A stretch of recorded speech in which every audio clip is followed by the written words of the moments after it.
سے قبل 1000 BC میں یہ تعمیر ہوا ہے ہیکل جس کو کہتے تھے وہ، اور وہ آج کل جیسے ٹیمپل کہتے ہیں، ٹیمپل آف سولومن،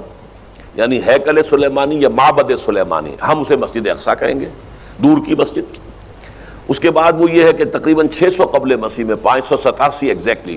اس میں اس کو گرا دیا گیا نیبوکڈنیزر نے۔ پھر یہ کہ تقریباً 200 برس کے بعد دوبارہ بنائی گئی اسی جگہ پر، پھر اسے 70 عیسوی میں پھر گرا دیا گیا، وہ آج تک گری پڑی ہے۔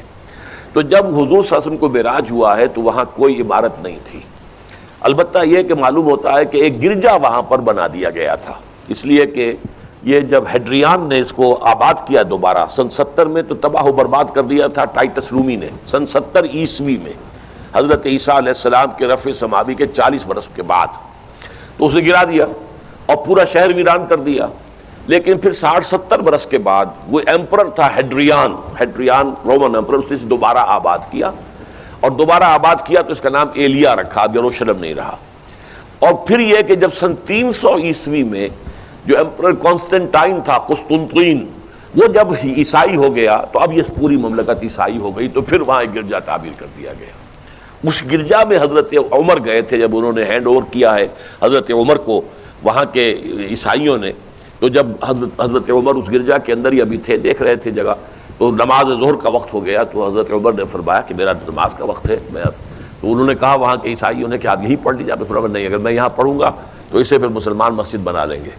تو آپ باہر گئے اور اس قبۃ الصخرہ کے اوپر جا کے نماز پڑھی آپ نے۔ یہ جو اس وقت جو ڈوم نظر آتا ہے یہ ہے وہ چٹان، اور یہ بڑی اس کے اوپر گردہ وردہ پڑا ہوا تھا، کچرا وچرا تھا، اسے صاف کیا اور اس پر آپ نے نماز پڑھی، اس لیے کہ یہیں سے اصل میں معراج ہوا تھا حضور صلی اللہ علیہ وسلم کو۔ تو اب اس کے بعد جو ہے عبد الملک ابن مروان نے وہاں پر وہ قبہ بنا دیا ہے جو قبۃ الصخرہ کہلاتا ہے۔ البتہ اسی احاطے کے جنوب کی طرف ایک مسجد بھی ہے، بڑی مسجد ہے، وہ مسجد اقصیٰ کہلاتی ہے، وہ اب مسجد ہے۔ یہ قبہ جو ہے بنیادی طور پر مسجد نہیں ہے، یہ تو یوں سمجھیے کہ جیسے کوئی ہمارے ہاں مقبرہ ہوتا ہے، درمیان میں قبر ہے، اس کے اوپر بڑا سا گنبد بنا دیا ہے، چاروں طرف جو ہے زائرین کے لیے جگہ ہے،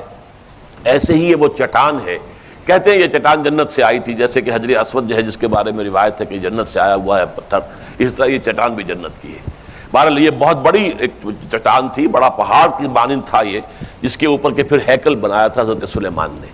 اب ہوتے ہوتے وہ چھوٹا رہ گیا ہے، جیسے کہ اب کوہ صفا کوہ مروہ اب کیا رہ گئے، کچھ بھی نہیں ہے، ان کا نشان ہے صرف کہ ہاں یہاں کبھی ایک پہاڑی ہوتی ہوگی جس کے کچھ پتھر جو ہیں وہ نظر آ رہے ہیں۔ اسی طرح سے وہ ایک چٹان ہے، اگرچہ بہت بڑی ہے کوہ صفا اور مروہ کے مقابلے میں، تو اس کے گرد ایک پلیٹ فارم سا بنا دیا گیا ہے اور اس کے اوپر یہ قبہ ہے۔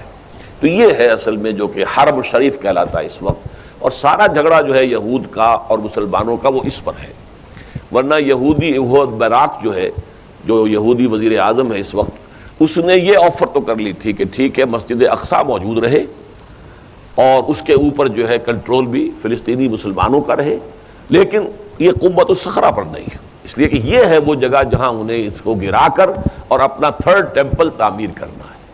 یہ انہوں نے اپنے یہودی جو مذہبی عناصر ہیں انہیں رشوت دے رکھی ہے کہ باقی ہر معاملے میں تم ہمیں اجازت دے دو کہ ہم نے سینائی واپس کر دیا، ٹھیک ہے، گولان ہائٹس بھی واپس کر دیں گے شام کو، اور اسی طریقے سے ویسٹ بینک وغیرہ پر ہم ایک فلسطینی ریاست بنا رہے ہیں، تم اس کی اجازت ہمیں دے دو،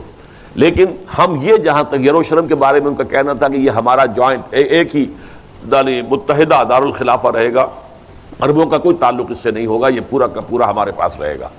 اور پھر یہ کہ یہاں پر ہم وہ بنائیں گے اپنا ہیکل۔ اب جب وہ دباؤ پڑا ہے ان پر بہت، تو اس حد تک تو آمادہ ہو گئے ہیں کہ یروشلم کا مشرقی حصہ جو ہے اس کا کنٹرول مسلمانوں کے پاس ہو، اور اسے وہ القدس کا نام دے کر اور وہاں اپنی ریاست فلسطین کی ریاست کا جو ہے دارالخلافہ بنا رہے۔ ویسٹ یروشلم ہمارا رہے گا، یروشلیم ہم اسے کہیں گے، اور وہ ہمارا دارالخلافہ ہوگا اسرائیل کا۔ البتہ یہ ہے کہ یہ قبۃ الصخرہ کے اوپر کنٹرول عربوں کا یا مسلمانوں کا نہیں ہوگا، وہ اس کو اس لیے فارغ رکھنا چاہتے ہیں کہ اس کو گرا کر اس کی جگہ پر انہیں اپنا ٹیمپل بنانا ہے۔